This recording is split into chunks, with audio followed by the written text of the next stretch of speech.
So today I want to talk about the Mel situation, and specifically why she's been on the news for the last couple of days.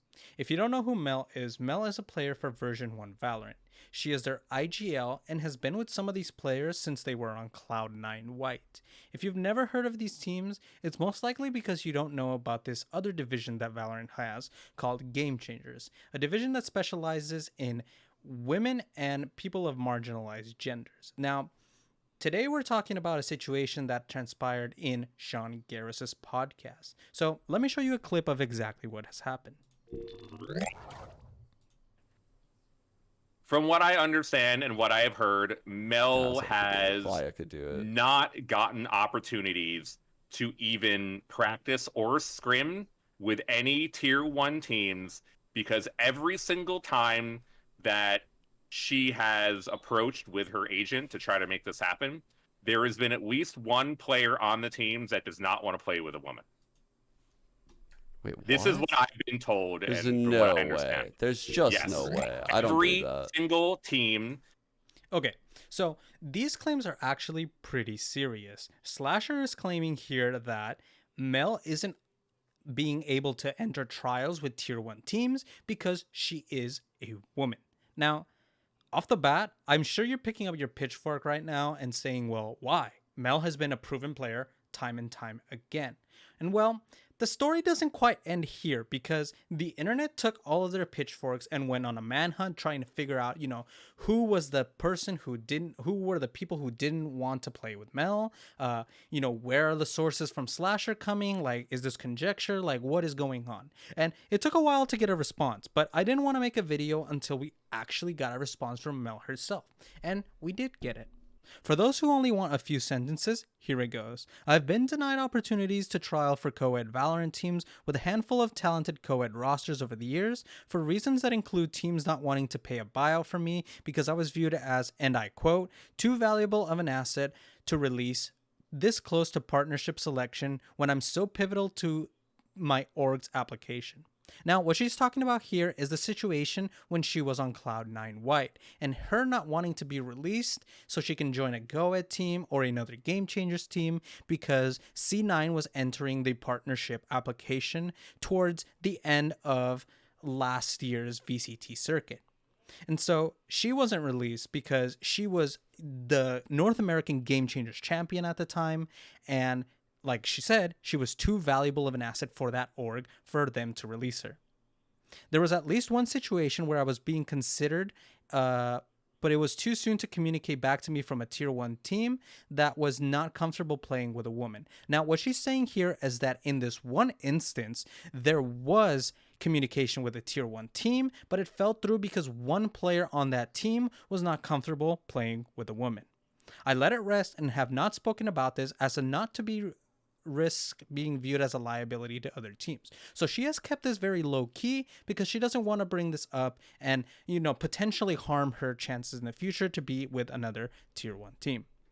I actually think it's ridiculous that in 2023 we are still in an era where, a group of guys don't want to play with a woman a video game, which is just like so crazy because this should never be the mentality of what is considered to be professional Valorant. It shouldn't matter if she's a woman or not. You should be looking at her accomplishments, at her statistics, at how she melds with the team, what the chemistry is like, and if then none of those factors make the team run smoothly, then you can say, yeah, okay, well, maybe she's not the fit for this organization, or maybe she's not to the caliber of that yet. But to dismiss Mel just because she is a woman, it's just so dumb.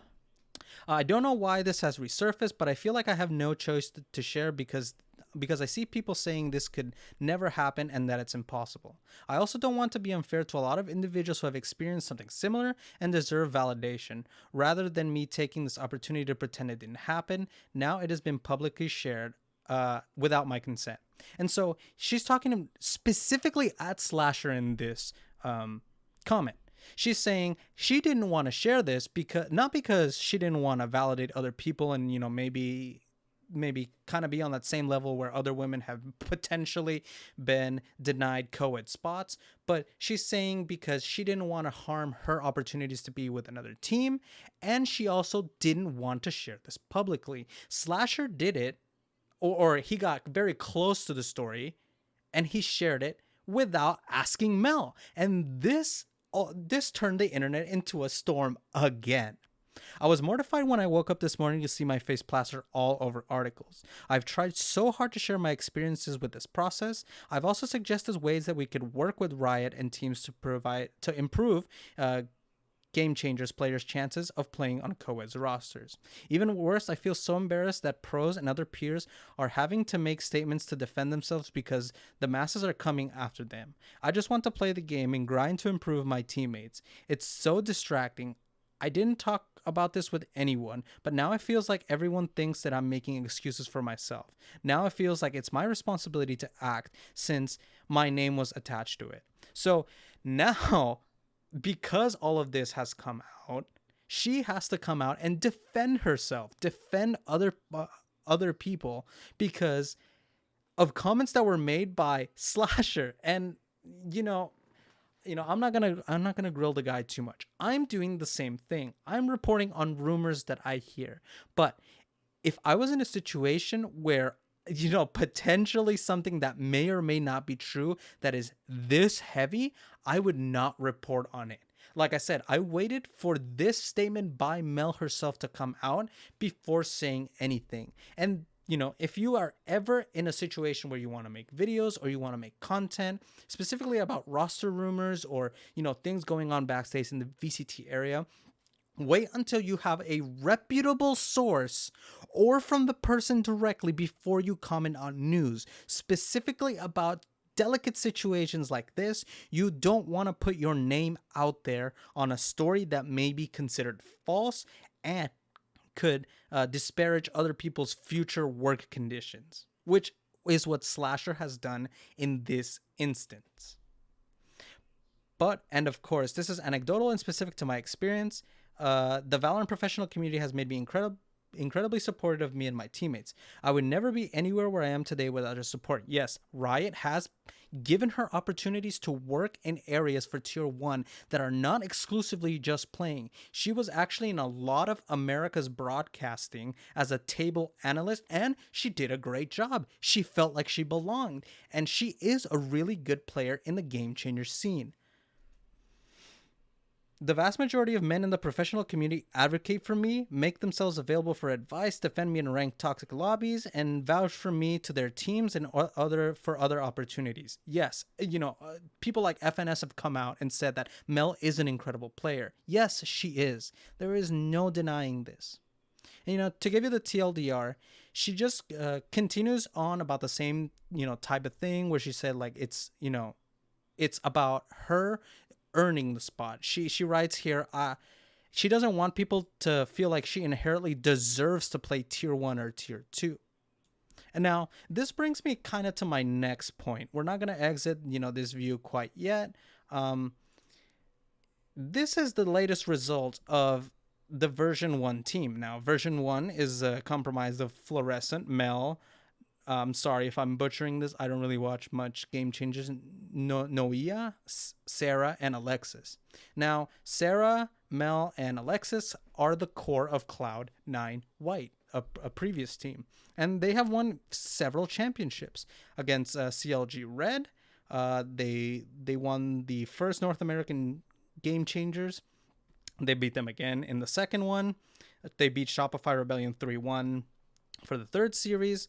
Then, the following year, it was Cloud9 versus Shopify Rebellion. They again 3-0'd them, and they continued kind of the same storied finish. Now, this right here is the North America Open qualifier. Actually, this is the last chance qualifier, but there was another open qualifier where version 1, the same Game Changers team, was in a co-ed qualifier for Tier 2 Valorant. And this was way before challengers began with Knights Arena.